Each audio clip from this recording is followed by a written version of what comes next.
día de paro nacional han sido erráticas. La Carta Magna determina la posibilidad de adelantar elecciones, precisó. Ahora escuchamos una nueva intervención que ha sido anunciada ya por el presidente de la Asamblea Nacional, la legisladora Patricia Sánchez. Mi profunda solidaridad con los luchadores sociales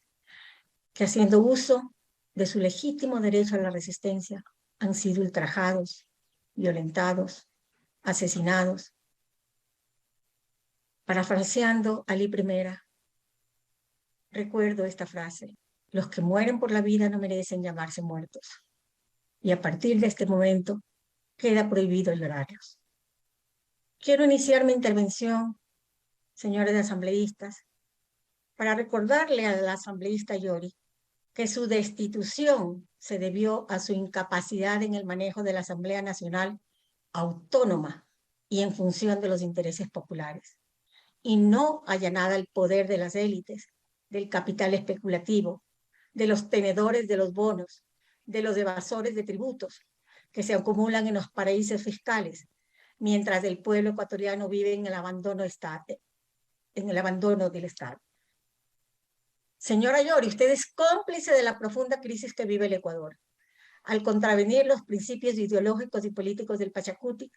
que se nutre justamente de los procesos de resistencia de lucha social. Somos los rebeldes del Pachacutic, los que le permitimos a usted que se lave la cara frente a nuestra militancia y al país. Y también hoy el asambleísta Villavicencio nos ha aludido. Quiero decirle a él que deje su manía de querer titular al movimiento indígena y el Pachacutic a través de la desvalorización de sus miembros y dirigentes, en una clara manifestación de su racismo y de su machismo. Señor Villavicencio, usted ya no forma parte de este lado de la historia. Esa historia que nosotros la venimos construyendo colectivamente y que usted la abandonó por los fatuos privilegios que le otorga el poder. Señores asambleístas, hoy estamos conociendo y discutiendo la destitución del presidente de la República conforme al artículo 130, numeral 2 de la Constitución, que faculta a la Asamblea Nacional su destitución por grave conmoción interna y que su ausencia en el Pleno no impide que sea destituido en rebeldía. Junto con el artículo 140, conforman la muerte cruzada, mecanismo incorporado en la Constitución del 2008, para darle un marco constitucional y que no se repitan las arbitrarias destituciones presidenciales de los años 90 y 2000. La CONAIE, con fecha 24 de mayo, convoca un proceso de movilización nacional de los pueblos indígenas, sectores productivos, campesinos y diversas organizaciones sociales del Ecuador, con una agenda de lucha nacional que incluye 10 demandas en materia económica y derechos, luego de agotadas las instancias de diálogo con el gobierno efectuadas el 11 de junio, el 4 de octubre y el 10 de noviembre del año 2021, y que demostró la ninguna voluntad del presidente para responder a estas demandas sociales, demandas por el alto costo de la vida, la falta de trabajo, un endeudamiento crónico de millones de familias, el abandono del agro, la ausencia de salud, de educación y una alarmante inseguridad ya vinculada con redes del narcotráfico, con un aumento de la economía sumergida, reemplazando a la economía productiva. El 13 de junio se inician las movilizaciones y en un acto de absoluta arbitrariedad y arrogancia por parte del presidente de la República, se ordena el secuestro del señor Leonidas Issa, presidente de la CONAIE, atribuyéndole acciones de terrorismo, desconociendo su rol de líder del movimiento indígena y de sus demandas acumuladas históricamente por este colectivo social como un legítimo sujeto político, visión permeada por un profundo racismo. Así se inicia un manejo totalmente errático y prepotente de la movilización social que provocó un escalamiento de la crisis social en cada una de las acciones que se iban implementando. el pueblo movilizado en las calles, se lo quiso contener con emisión del decreto 455, cuyo artículo 1 declara un estado de excepción por 30 días por grave conmoción interna, y que no es sino la suspensión de la libertad de asociación y reunión, el libre tránsito, la suspensión del derecho de inviolabilidad del domicilio, un marco jurídico con el que se ha impuesto durante 30 días un estado de violencia que raya en actitudes fascistas, con el que se quiere acallar el uso legítimo del derecho a la resistencia, la única arma de lucha social que los pueblos tenemos para reclamar justicia social, derechos y libertades, y que está plenamente garantizado por nuestra Constitución. El diálogo invocado por la movilización social para el control de la crisis fue reemplazado por la imposición de la violencia fascista ejecutada a través del ministro del Interior, general Patricio Carrillo. Ese mismo ministro, esa misma persona que ordenó a matar en las movilizaciones de octubre del 2019.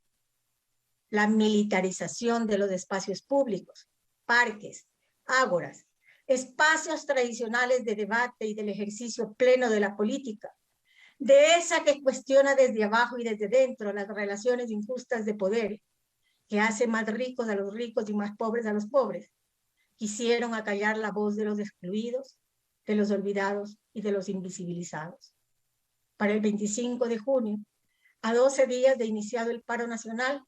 la Alianza de Organizaciones de los Derechos Humanos indica la existencia de 73 incidentes de vulneraciones, con el resultado de 5 personas fallecidas, 8 desaparecidos, 200 heridos y 145 detenciones, para los cuales exigiremos reparación a las víctimas. Cada luchador social que muere en las calles defendiendo derechos para toda la sociedad nos deja inmensas lecciones de moral y compromiso para que su sangre no haya caído en vano y se convierta en una nueva energía social que alimente nuevas luchas. Y no serán las balas las que acallen la lucha, sino las legítimas reivindicaciones a las demandas presentadas. 13 días fueron suficientes para desenmascarar un gobierno indolente que en apenas un año demostró su incapacidad en el manejo de lo público y la ausencia del Estado para atender las necesidades de las mayorías, pero muy hábil para utilizar estas mismas estructuras del Estado, acrecentando las fortunas de las élites económicas y con esto las profundas desigualdades sociales y violencia estructural que impera en nuestro país. El 25 de junio, el presidente expide el decreto 461, con el cual deroga el decreto 455 del 17 de junio, queriendo anular las condiciones objetivas de la conmoción social que vive el país. Sin embargo, jamás podrá eliminar las condiciones subjetivas de conmoción social que se sintetizan en la imposición de un modelo neoliberal absolutamente radical que tiene en condiciones de pobreza al 70% de la población ecuatoriana y que el pueblo lo viene rechazando en las calles desde la movilización social, ya desde los años 90. La agenda de lucha planteada por la CONAIE es un llamado al poder representado en el Ejecutivo a revisar el modelo de país que se pretende rifar al capital internacional y devolverle la dignidad al pueblo con políticas públicas redistributivas, dando cumplimiento a disposiciones constitucionales. Estaremos vigilantes para que esas 10 demandas planteadas por la CONAIE, que representan el sentir del pueblo ecuatoriano, sean analizadas, debatidas, deliberadas, consensuadas, en el marco de un verdadero proceso de diálogo horizontal, incluyente y de justicia social y ambiental, fortaleciendo las instancias de la democracia participativa y dándole el reconocimiento social y político a los sujetos que la plantean.